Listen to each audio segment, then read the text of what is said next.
Hello everyone, welcome back to my channel. So ఈరోజు అయితే గుత్తి మసాలా వంకాయ కర్రీ ఎలా చేసుకోవాలి ఇంట్లో సింపుల్గా, అంటే ఎక్కువ హెవీగా కాకుండా సింపుల్ ప్రాసెస్లో చేసేసుకొని ఈజీగా మన చపాతీలో కానీ రైస్లో కానీ చాలా బాగుంటుంది. సో ఎలా చేయాలో ఇంట్లోనే అన్ని ఇంగ్రీడియంట్స్ తోటి మసాలా ప్రిపేర్ చేసేసుకోవచ్చు అనమాట ఎట్ ఎ టైంలోనే.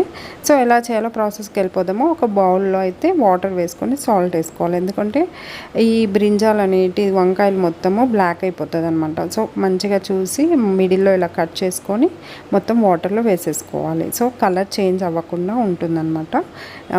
సో ఇదే కాదు, ఆలు కర్రీ చేసేటప్పుడు కూడా ఇలా వాటర్లో వేసుకుంటే ఆలు కూడా చేంజ్ అవ్వదన్నమాట కలర్. సో ఇది ఒక ట్రిక్ అనమాట. మసాలా ప్రిపేర్ చేసేద్దాము. సో మనం ఎప్పుడే కానీ పెంక మీద వేయించుకుంటాం కదా, నువ్వులు కానీ పల్లీలు కానీ అన్నీ, అలా కాకుండా డైరెక్ట్ మిక్సీలోనే ఇలా వేసేసుకోవాలన్నమాట. బిర్యానీ ఆకు, దాల్చిన చెక్క, ఇలాచి, లవంగాలు, గసగసాలు, ఒక స్పూన్ ఏమో పల్లీలు, ఒక స్పూన్ వచ్చేసి నువ్వులు, ధనియాలు కూడా ఒక స్పూన్ వేసేసుకోవాలి. సో ఇవన్నీ ఏంటంటే మనము డైరెక్ట్గా వేంపకుండా మిక్సీ పడుతున్నాం. అలానే ఎండి కొబ్బరి వేసుకోండి.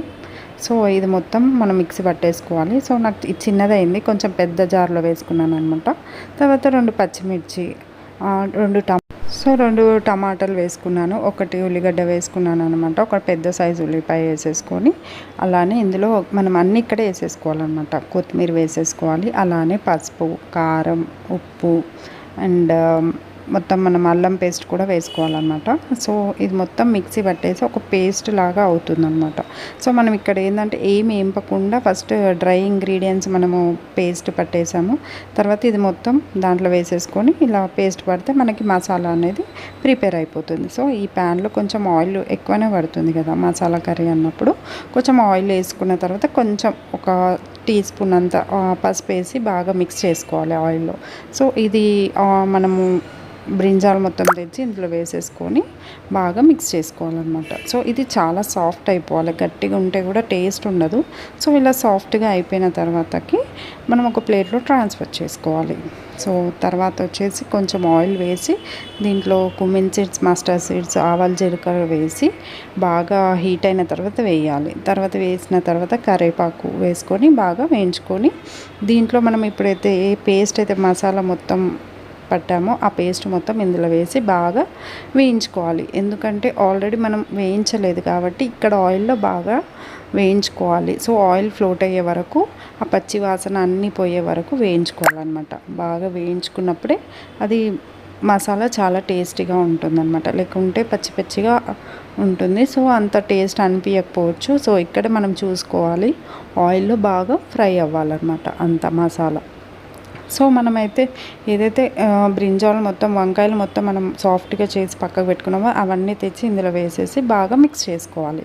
సో ఈ మసాలా మొత్తం దీనికి పట్టించాలి. సో ఒక 5 మినిట్స్ లిడ్ పెట్టేసుకుంటే అది మొత్తం మసాలా అనేది ఆయిల్లో బాగా సాఫ్ట్ అయిపోతుంది అనమాట. సో ఈ విధంగా తర్వాత కొన్ని వాటర్ అయితే వాటర్ పోసుకోవాలి. సో మనకి గ్రేవీ తగ్గట్టుగా మనం వాటర్ పోసుకొని బాగా మిక్స్ చేసుకోవాలి. ఇక్కడ సీజనింగ్ ఆఫ్ సాల్ట్ చూసుకొని కొంచెం వేసుకోవాలి. దీంట్లో కొంచెం కొత్తిమీర వేసేసి ఒక 5 మినిట్స్ ఆర్ 10 మినిట్స్ మనం లిడ్ పెట్టేసామనుకోండి, అది మొత్తం బాయిల్డ్ అయ్యి దగ్గరికి అయ్యి కొంచెం మనకు తెలిసిపోతుంది కర్రీ కంప్లీట్ అయిందని. సో ఈ విధంగా కొంచెం లిక్విడ్గా ఉన్నప్పుడే మనము స్టవ్ ఆఫ్ చేసేసుకొని సర్వ్ చేసుకోవడమే. సో ఇది లెందీ ప్రాసెస్ అయితే కాదు, తొందరగా అంటే మరీ ఇంకా ఎక్కువ ప్రాసెస్ కూడా ఉంటుందన్నమాట గుత్తి వంకాయ అంటే. ఇదైతే సింపుల్గా అనిపించింది నాకు, అందుకే ట్రై చేశాను అనమాట. సో ఇది అన్నంలో కూడా చాలా బాగుంటుంది, చపాతీలో కూడా చాలా బాగుంటుంది, ఎనీథింగ్ ఎందులో అయినా బాగుంటుంది. ప్లీజ్ మీరు కూడా ట్రై చేయండి. Please do subscribe to my channel.